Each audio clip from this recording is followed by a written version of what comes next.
오늘은 신약성경 요한복음 1장 12절과 13절에 있는 말씀을 중심해서 자녀된 자의 권세라는 제목으로 말씀을 선포하고자 합니다.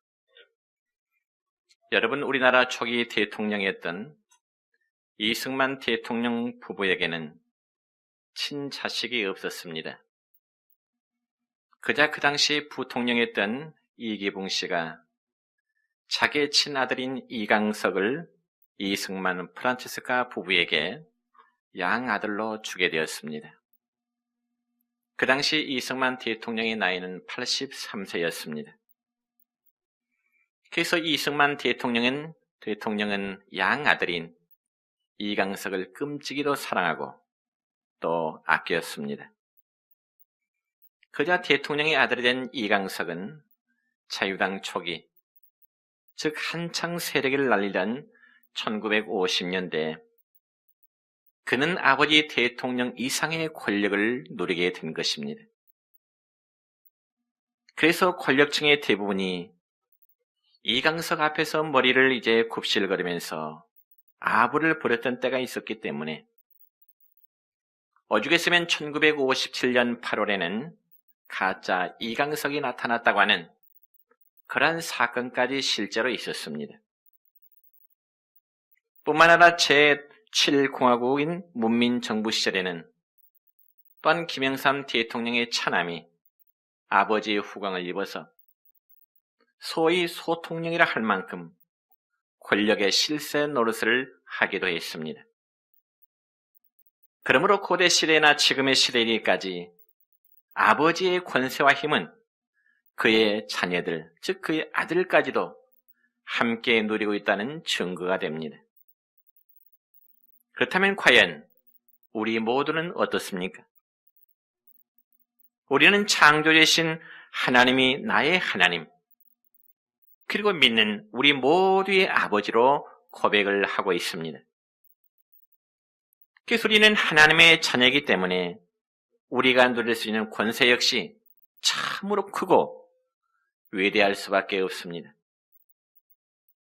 그럼 우리는 이 시간 본문 말씀을 통해서 우리가 하나님의 자녀로서 누릴 권세가 무엇인지에 대해서 한번 묵상하면서 은혜가 되시기를 축원합니다.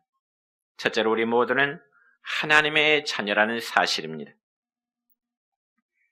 여러분, 모든 인간은 이 세상에 태어날 때 다 우리 육신의 부모님을 통해서 이 세상에 태어나게 됩니다.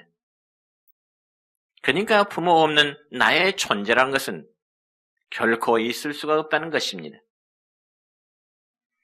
그렇기 때문에 성경에 보면은 족보에 대해서 아주 많은 부분을 기록하고 있는데요. 먼저 구약성경 창세기 5장의 말씀을 보면 아담의 족보가 기록되어 있고요.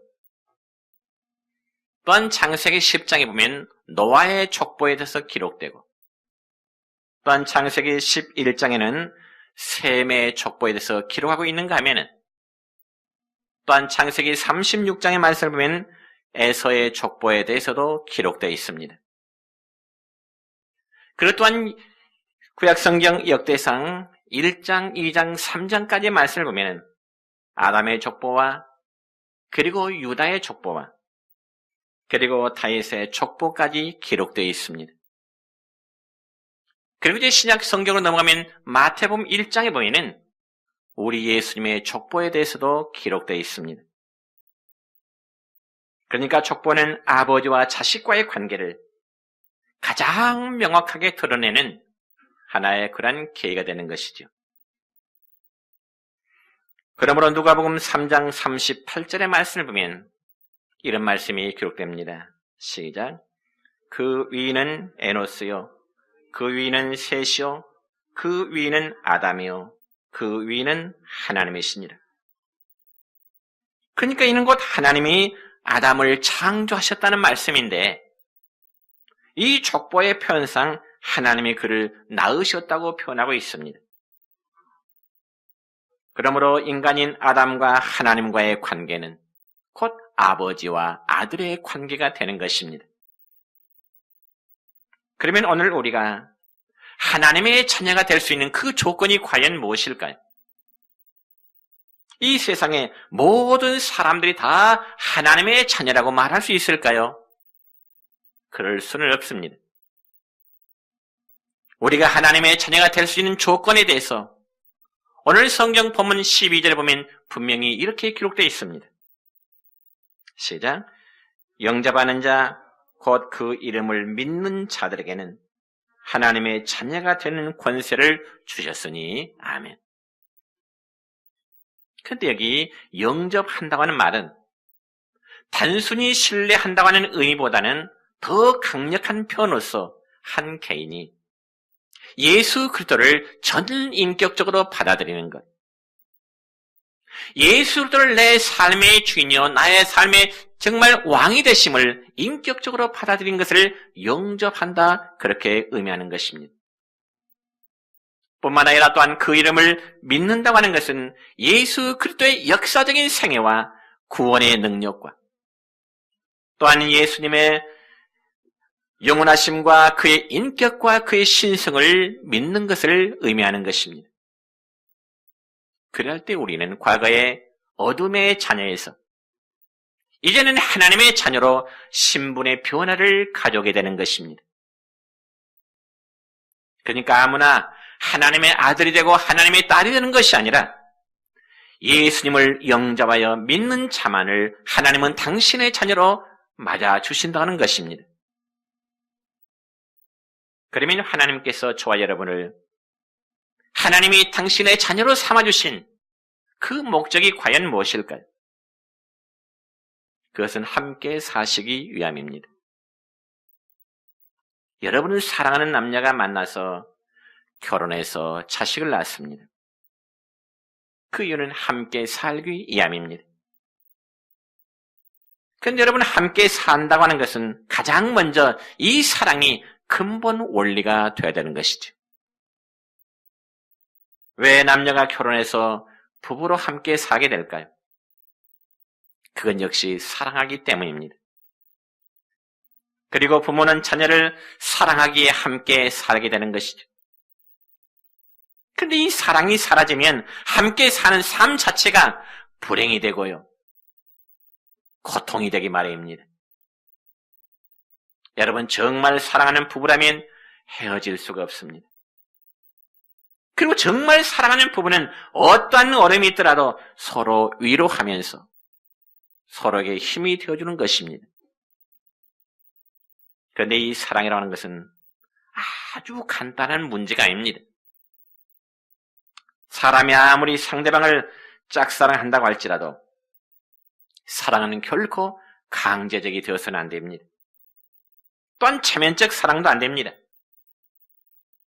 여러분을 로봇가 아무리 시키는 대로 다 한다 할지라도 이 로봇은 비인격적인 것과는 사랑을 나눌 수가 없습니다. 진정한 사랑은 언제나 인격적인 사랑이라야 되는 것이죠. 그래서 상대방이 생각하고 그리고 판단하고 그리고 결정해서 마음에 우러나라와 사랑한다고 고백할 때 그것이야말로 진정한 사랑이 되는 것입니다. 그러므로 하나님이 원하시는 것은 결코 강제적인 사랑이 아닙니다. 그리고 하나님은 진정한 사랑을 나누기 위해서 우리 인간에게 바로 인격을 주신 것입니다. 그래서 하나님은 사람을 지으시고 진정한 사랑을 하면서 함께 살기를 원하십니다. 그런 반면에 인간의 모습은 어떻습니까? 하나님이 주신 고귀한 인격을 가지고 하나님을 사랑하지도 아니하고요, 그리고 하나님을 배반하기를 즐겨하게 됩니다. 그래서 신약성경 요한복음 14장 23절의 말씀 보면 이렇게 기록되어 있습니다. 시작. 예수께서 대답하여 이르시되 사람이 나를 사랑하면 내 말을 지키리니 내 아버지께서 그를 사랑하실 것이요 우리가 그에게 가서 거처를 그와 함께 하리라. 여러분, 이 말씀을 제가 다시 한번 읽겠습니다. 예수께서 대답하여 이르시되 사람이 나를 사랑하면 내 말을 지키리니 내 아버지께서 그를 사랑하실 것이요 우리가 그에 가서 거처를 그와 함께 하리라고 말씀하십니다. 그러니까 저와 여러분이 하나님을 사랑한다는 증거는 곧 그분의 말씀을 지키면서 살아가는 것입니다. 여러분 말씀에 대해서 순종하지 않으면서 하나님, 제가 하나님을 사랑합니다. 이렇게 말할 수 있을까요? 만약 그렇게 말한다면 그건 위선이요. 외식일 수밖에 없습니다. 그래서 하나님은 우리를 향해서 외식하고 위선된 자라고 말씀하십니다. 이처럼 하나님은 우리를 자녀 삼으시고 정말로 순종하는 믿음으로 살아가기 원하지만은 인간은 사탄의 말을 듣고 하나님의 말씀을 불순종하게 이르게 된 것입니다. 여러분 자식이 부모를 정말 사랑한다면 부모님의 말씀을 당연히 지켜 행하게 되겠죠. 당연히 순종하게 되겠죠. 물론 이러한 관계는 부모와 자식 간의 관계만이 아니라 바로 하나님과 성도된 우리와의 관계도 마찬가지입니다. 여러분 성경에 보니까 하나님의 말씀을 순종하지 않음에 대해서 성경에는 뭐라고 말씀하시느냐? 바로 죄라고 말씀하십니다. 그래서 성경 이사야서 59장 2절의 말씀 보면 이렇습니다. 시작. 오직 너희 죄악이 너희와 너희 하나님 사이를 갈라놓았고 너희 죄가 그의 얼굴을 가려서 너희에게서 듣지 않으시게 함이니라. 성도 여러분, 인간은 자기가 행한 행위에 대해서 책임을 질 줄 알아야 된대요. 그 책임은 바로 죽음이라는 것입니다. 왜냐하면 신약성경 로마서 6장 23절의 말씀 보면은 죄의 싹은 사망이라. 즉 죄값은 죽음이라고 말씀하고 있기 때문에 그렇습니다. 그래서 인간의 범죄는 생명의 근원 대신 하나님 아버지와 떨어진 영적인 고아가 되어버린 거죠. 그리고 결국 사탄의 종이 되어서 사는 인간은 그의 인격과 그의 인간성이 점점 파괴되어질 수밖에 없습니다. 그 결과 인간은 거짓말을 일삼게 되고요. 그리고 도적질하게 되고요. 그리고 욕심을 부리며 죽이는 자가 된다고 신약성경 요한복음 8장 44절에서 말씀하고 있습니다. 뿐만 아니라 로마서 7장 8절의 말씀 보니까 죄가 기회를 타서 계명으로 말미암아 내 속에서 온갖 탐심을 이루었다고 말씀하십니다. 그러니까 하나님을 배반하고 하나님과의 관계가 파괴된 인간은 불행하다는 거죠. 그러면 파괴되어버린 아버지와 자녀 간의 관계가 어떻게 다시금 사랑의 관계로 회복될 수 있을까요? 물론 그런 일이 우리 인간 편에서는 불가능합니다. 그래서 하나님은 이러한 관계를 회복시키시기 위해서 예수님을 우리에게 보내주신 거지요. 그러므로 예수님은 그의 본체가 거룩하신 하나님이지만은 예수님은 자신의 모든 영광을 버리시고 스스로 육신의 몸을 입으시고 이 땅에 찾아오시게 된 것입니다. 그리고 인간들의 죄를 대신해서 십자가를 죽으심으로 하나님과 죄인된 자들과의 관계의 회복을 예수님이 이루어 주셨습니다. 그러니까 범죄한 자가 먼저 하나님께 나간 것이 아니라 하나님의 본체이신 예수님이 우리 가운데 찾아오셨다는 말씀입니다. 그리고 그 찾아오심은 당신이 영광을 받고자 하심이 아니라 십자가의 죽으심을 위해서 예수님은 우리 가운데 찾아오신 것입니다.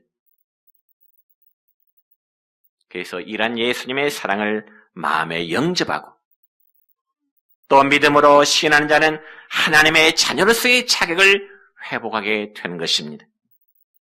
이 말씀이 바로 오늘 본문 12절의 말씀인 것입니다. 그럼 우리는 나를 위해서 십자가에 죽으신 예수 그리스도로 말미암아 다시금 하나님의 자녀로 회복되었기에 저와 여러분의 입술을 통해서 하나님은 나의 아버지라고 고백하게 되는 것입니다. 얼마나 감격적인 일입니까, 여러분? 그럼 우리는 성경을 대할 때마다 혹은 설교의 말씀을 들을 때마다 이러한 감격을 체험할 수 있어야 됩니다. 범죄에서 마땅히 지옥에 떨어져야 될 우리를 하나님이 당신의 자녀로 삼아주셨는데 이보다 더 크고 더 위대한 일이 과연 어디 있겠습니까? 그래서 로마서 8장 15절의 말씀 보면 이렇습니다. 시작. 너희는 다시 무서워하는 종의 영을 받지 아니하고 양자의 영을 받았으므로 우리가 아빠, 아버지라고 부르짖느니라. 누구에게요? 하나님에게. 우리에게는 종의 영이 아니라 이제는 양자의 영을 받았기 때문에 하나님이 나의 아빠, 나의 아버지라고 고백할 수 있다는 말입니다. 그러니까 우리가 하나 앞에 양자의 영광, 양자의 회복의 관계는 이승만 대통령 시절 양자인 이강석이 누렸던 영광과 비교할 수 없는 영광이 되는 겁니다. 그럼에도 문제가 되는 것은 우리가 하나님의 양자로서의 이 권세를 누리지 못하면서 살아가고 있다는 겁니다. 성도 여러분, 우리가 분명히 아십시다. 우리 모든 성도들은 다시 한번 강조하지만 하나님의 양자로서의 부름을 받은 존재들입니다. 그렇기 때문에 우리는 하나님을 향하여 아바, 아버지, 아빠, 아버지라고 고백할 수 있다고 말씀하고 있습니다. 그러므로 하나님의 자녀된 우리는 하나님을 아버지라고 부르는 그러한 은혜에 입게 된 것을 여러분 기쁜 믿음으로 고백하시기를 바랍니다.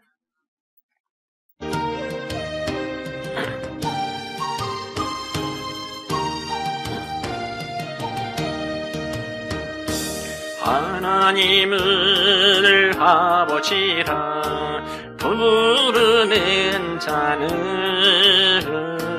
좋은 일이 있으리라. 많이 있으리라. 우리 서로 뜨겁게 사랑하면은 좋은 일이 있으리라. 크게 있으리라. 예수님을 구주라 부르는 자는 좋은 일이 있으리라. 많이 있으리라.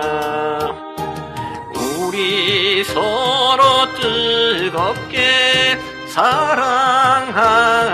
사랑하면은 좋은 일이 있으리라. 크게 있으리라. 성령님의 인도로 구하는 자는 좋은 일이 있으리라. 많이 있으리라. 우리 서로 뜨겁게 사랑하면은 좋은 일이 있으리라. 크게 있으리라. 두 번째로 자녀된 자는 아버지와의 교제가 있어야 되는 것입니다. 성도 여러분, 하나님과 우리의 관계는 어떤 관계입니까? 조금 전에도 말씀을 드렸듯이 아버지와 자녀 간의 관계입니다.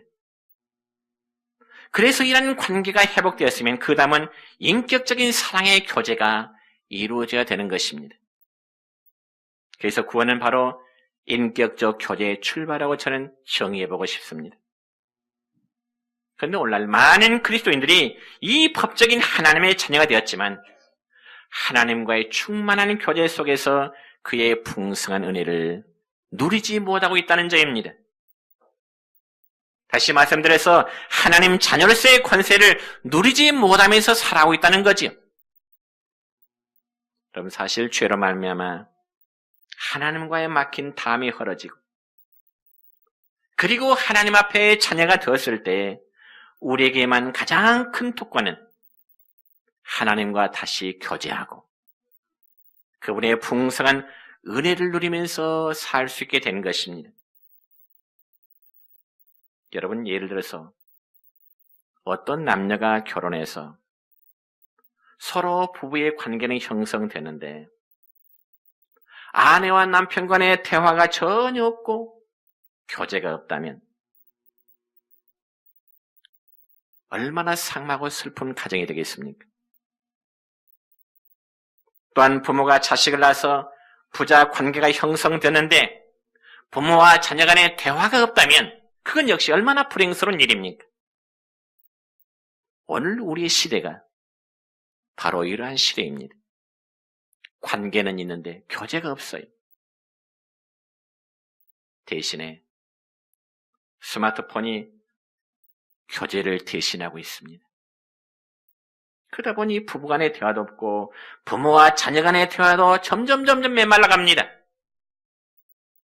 이건 굉장히 무서운 현상입니다. 그래서 영적인 면에도 마찬가지입니다. 예수님을 영접해서 하나님과의 관계가 회복되었음에도 불구하고 하나님과의 교제가 없다면 우리의 심령은 외형적으로는 믿음에 살아가고 있는 것 같지만은 심령은 점점 말라져 들어가는 것입니다. 그런데 수많은 성도들이 구원받은 후에 하나님과의 풍성한 교제의 삶에는 실패하고 있는 경향이 너무나 많다는 점입니다. 바로 실패하기 때문에 신앙이 자라나지를 못하고요.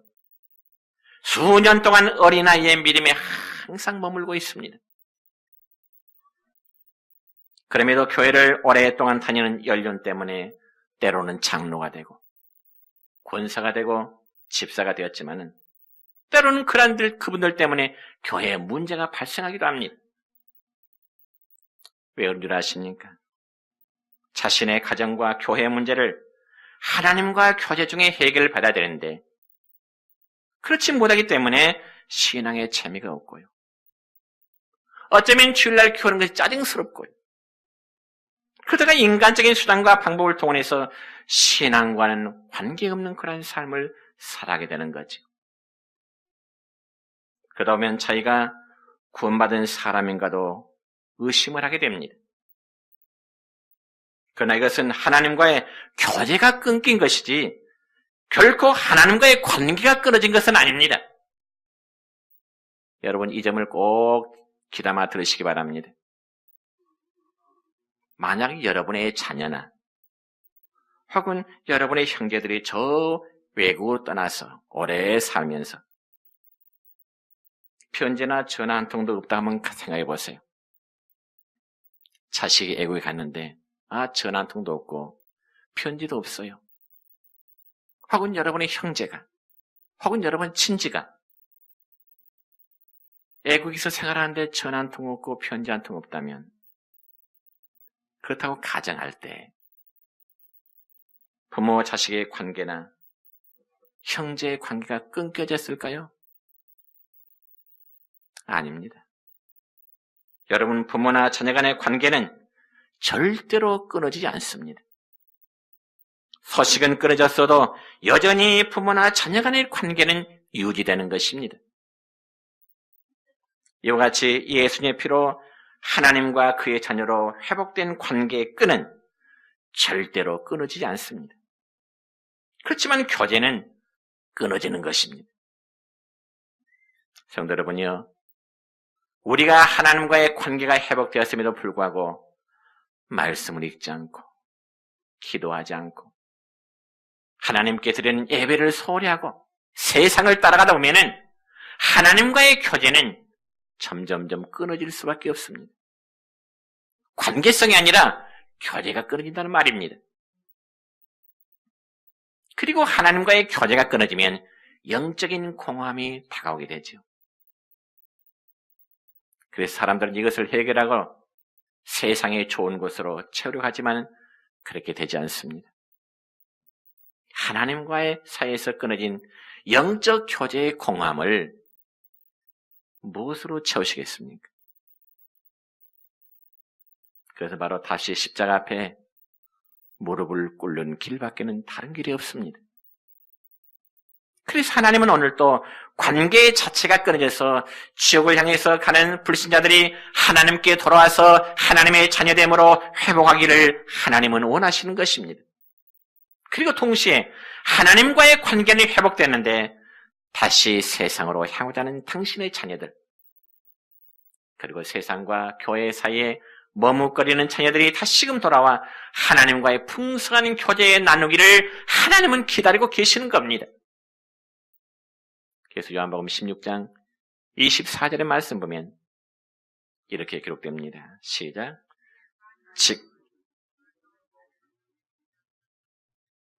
요한복음 16장 24절입니다. 시작. 지금까지는 너희가 내 이름으로 아무것도 구하지 아니하였으나 구하라. 그리하면 받으리니 너희 기쁨이 충만하리라. 아멘. 지금까지는 너희가 내 이름으로 아무것도 구하지 않았지만은 구하라. 그러면 너희들이 받게 될 것이다. 그리고 너희들의 기쁨이 충만하게 될 것이다. 여기서 내 이름이 누굴까요? 예수 그리스도십니다. 오늘 예수님은 제자들에게 이르시기를 지금까지 너희가 내 이름으로 구하지 아니했다고 말씀하십니다. 즉 예수님의 이름을 믿음으로 구원받은 성도들이 그 예수님의 이름을 하나님과 교제하지 않았다는 것입니다. 그러나 이제 다시금 구하라는 거죠. 회복하기 위해서는, 하나님과의 교제를 계속 지속하기 위해서는 다시금 구하라는 거죠.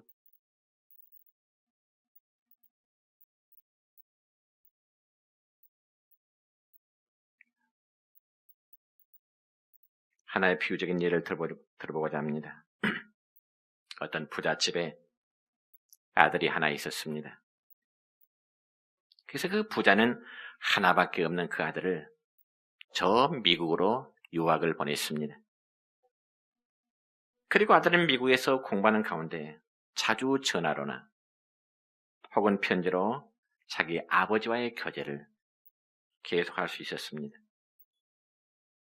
그러면서 그 아들은 아버지의 교제를 통해서 자기에게 필요한 여러 가지의 생활비를 공급받을 수 있었고, 또 외국에서 공부하는 가운데 어떤 문제가 있으면 아버지와 전화 상담을 통해서 또 문제 해결을 도움받을 수가 있었습니다. 그러니까 아들은 자기 아버지의 풍성한 능력과 사랑을 마음껏 느끼면서 또 아들로서 풍성한 삶을 살 수가 있었습니다. 그런데 어느 순간 그 아들은 미국에서 여자친구 하나를 사귀게 되었습니다. 그리고는 여자친구와 많은 시간을 함께 보내면서 행복한 나날을 살아가게 되는 거죠. 그런데 그 아들이 여자친구에게 자기의 마음을 빼앗긴 이후부터는 아버지께 안부 전하는 횟수가 줄어들고요. 또 아버지께 안부 소식을 전하는 편지 역시도 점점점 손을 떼기 시작했습니다. 그리고 심지어는 아버지로부터 걸려온 전화를 받으면 오히려 아버지가 자기의 사사건건 어떤 일에 대해서 간섭한다고 하는 그런 생각을 하게 되었습니다. 그러면서 아들은 자기의 전화번호를 바꿔버리고요. 또 아버지가 자기의 편지가 하지 못하도록 또 주소를 바꿔서 이사까지 해버렸습니다. 그렇다면 성도 여러분이요, 아들이 아버지와의 관계를 끊었다고 해서 아버지와 아들의 관계가 호적 정리된 것일까요? 결코 그렇지 않습니다. 여전히 이들의 관계는 아버지와 아들의 관계입니다.